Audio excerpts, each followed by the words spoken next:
Welcome to Lata kitchen. ನೋಡಿ ಎಷ್ಟು ರುಚಿಯಾಗಿರೋ bisibelebath ready ಇದೆ.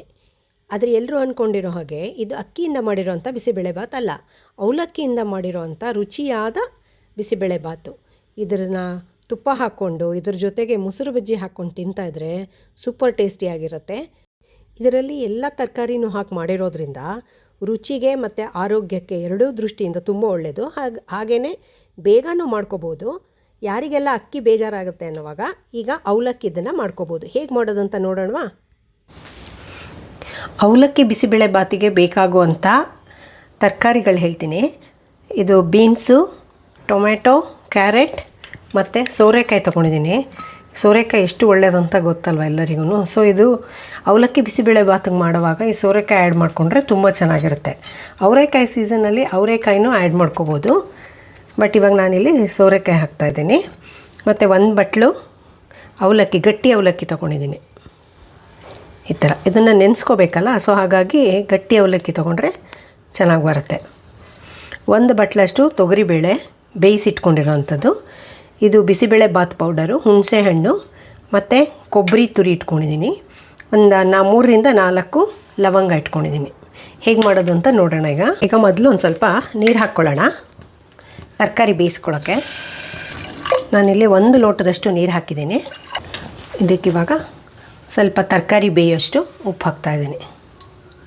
ಮತ್ತು 1 ಸ್ಪೂನಷ್ಟು ಎಣ್ಣೆ ಹಾಕ್ತಾಯಿದ್ದೀನಿ. ಅಂದರೆ ಇಷ್ಟು ಚಿಕ್ಕ ಸ್ಪೂನಲ್ಲಿ 1 ಸ್ಪೂನಷ್ಟು ಹಾಕ್ಕೊಳ್ಳಿ.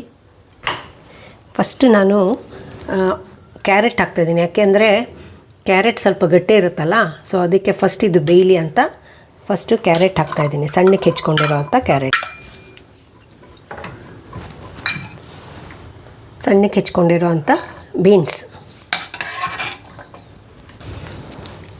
ಈಗ 1 ಬಟ್ಲಷ್ಟು ಸೋರೆಕಾಯಿ ಈ ಸೈಜಲ್ಲಿ ಹೆಚ್ಕೊಂಡಿದ್ದೀನಿ. ಕ್ಯಾರೆಟ್ ಮತ್ತು ಬೀನ್ಸಿಗಿಂತ ಒಂದು ಸ್ವಲ್ಪ ದಪ್ಪ ಇದ್ದರೆ ಒಳ್ಳೆಯದು, ಯಾಕೆಂದರೆ ಕರ್ಗೋಗುತ್ತೆ, ಬಾಯಿಗೆ ಸಿಗಲ್ಲ. ಹಾಗಾಗಿ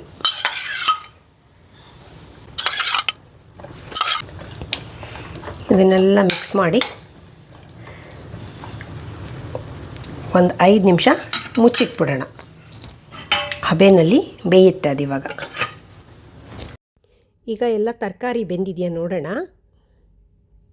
ನೋಡಿ, ಬೇಗನೂ ಆಗಿಬಿಡುತ್ತೆ. ಸೊ ಇದು ಬೆಂದಿದೆ ಅಂತ ಆದಮೇಲೆ ಇದಕ್ಕೆ ಟೊಮೆಟೊ ಆ್ಯಡ್ ಮಾಡ್ಕೊಳ್ಳೋಣ. ಈಗ ಒಂದು 2-3 ನಿಮಿಷ ಮತ್ತೆ ಬಿಡೋಣ, ಎಲ್ಲ ಹೊಂದ್ಕೊಳ್ಳುತ್ತೆ ಟೊಮೆಟೊ ಜೊತೆಗೆ. ಈಗ ಬೇಯಿಸಿಟ್ಕೊಂಡಿರೋ ಅಂಥ ಬೇಳೆನ ಹಾಕಿ ಆ್ಯಡ್ ಮಾಡಿಕೊಂಡು ಮಿಕ್ಸ್ ಮಾಡೋಣ. ಈಗ ಬಿಸಿಬೇಳೆಬಾತ್ ಪುಡಿ ಇಟ್ಕೊಂಡಿದ್ದೀನಲ್ಲ, ಅದಿವಾಗ 2.5 ಸ್ಪೂನಷ್ಟು ಹಾಕ್ತಾಯಿದ್ದೀನಿ ನಾನು. ಉಪ್ಪು ಮತ್ತೊಂದು ಚುಟ್ಕಿ ಬೆಲ್ಲ. ಈಗ ಕೊಬ್ಬರಿ ತುರಿ ಇದೆಯಲ್ಲ ಅದನ್ನು ಹಾಕಿ, ಲವಂಗನೂ ಹಾಕಿ ಎಲ್ಲ ಮಿಕ್ಸ್ ಮಾಡ್ಕೊಳ್ಳೋಣ. ಅವಲಕ್ಕಿನ ಈ ಥರ ನೆನೆಸಿಟ್ಕೊಂಡಿದ್ದೀನಿ. ಇದು ಕುದಿಯೋ ಅಷ್ಟೊತ್ತಿಗೆ ಅವಲಕ್ಕಿ ಈ ಥರ ನೆಂದಿದ್ರೆ ಚೆನ್ನಾಗಾಗತ್ತೆ. ನೋಡಿ, ಅವಲಕ್ಕಿ ಮುಳುಗೋ ಅಷ್ಟು ನೀರು ಹಾಕಿ ನೆನೆಸಿಟ್ಕೊಂಡಿದ್ದೀನಿ.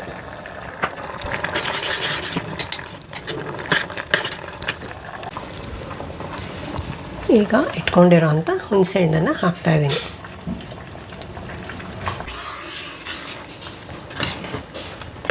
ನೆನೆಸಿಟ್ಕೊಂಡಿದ್ವಲ್ಲ ಅವಲಕ್ಕಿ, ಅದು ನೆಂದಿದೆ ಇವಾಗ. ನೋಡಿ,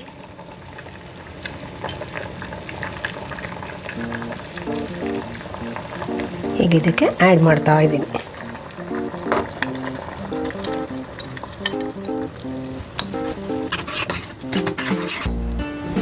ಈಗ ಸಿಮ್ಮಲ್ಲಿ ಇಟ್ಬಿಟ್ಟು ಒಂದು 5 ನಿಮಿಷ ಮುಚ್ಚಿಡೋಣ.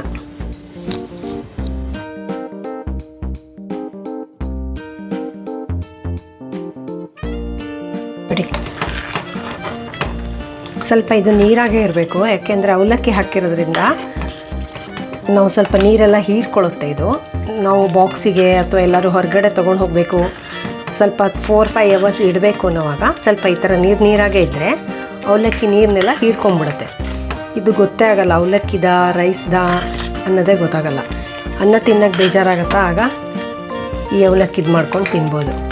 ಇದೇ ಥರ ರೆಡ್ ಅವಲಕ್ಕಿ ಬರುತ್ತೆ, ಅದನ್ನು ಉಪಯೋಗಿಸಿ ಮಾಡಿದ್ರೂ ಚೆನ್ನಾಗಿರುತ್ತೆ. ಬಟ್ ನಾನು ತುಂಬ ಜನ ರೆಡ್ ಉಪಯೋಗಿಸಲ್ಲ, ಹಾಗಾಗಿ ಇವತ್ತು ತೋರಿಸೋಣ ಅನ್ನೋ ಒಂದು ಇದಕ್ಕೋಸ್ಕರ ನಾನು ವೈಟ್ ಅವಲಕ್ಕಿನೇ ಹಾಕಿ ಮಾಡಿದ್ದೀನಿ. ನೋಡಿ, ಗೊತ್ತೇ ಆಗಲ್ಲ ಅವಲಕ್ಕಿನ ಅಥವಾ ಅನ್ನನ ಅಂತ. ಇದನ್ನು ಇನ್ನೊಂದು 2 ನಿಮಿಷ ಕುದಿಯೋಕ್ಕೆ ಬಿಡೋಣ ಮುಚ್ಚಿಬಿಟ್ಟು. ಆಮೇಲೆ ಒಂದು ಒಗ್ಗರಣೆ ಕೊಡೋಣ.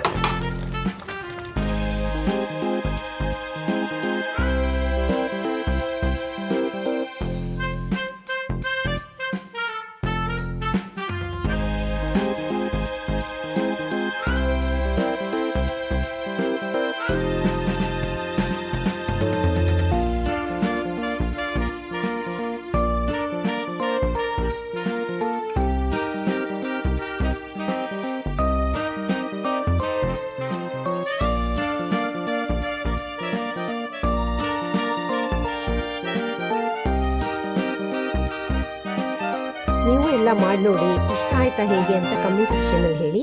ಯಾರೆಲ್ಲ ನನ್ನ ಚಾನಲ್ಗೆ ಸಬ್ಸ್ಕ್ರೈಬ್ ಆಗಿಲ್ವೋ please subscribe, like and share. Thank you.